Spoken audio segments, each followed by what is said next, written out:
సకల దేవతా స్వరూపుడు శ్రీ షిరిడి సాయినాథ్ మహారాజ్ గారి పాదార విందాలకు శిరస్సు వంచి నమస్కరించుకుంటూ 1916వ సంవత్సరంలో రామదాసి పందాకు చెందినటువంటి మదరాసు భజన సమాజం ఒకటి కాశీయాత్రకు బయలుదేరుతుంది.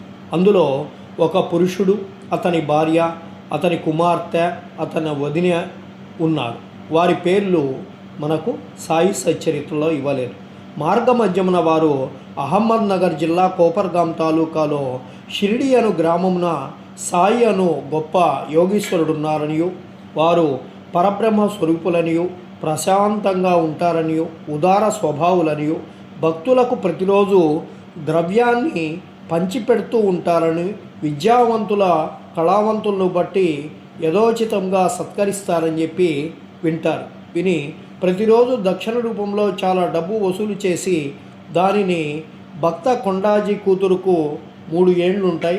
ఆమెకి ₹1, ₹2 నుంచి ₹5 వరకు, కొందరికి జమాలీకి ₹6 వరకు, అమాని తల్లికి ₹10 వరకు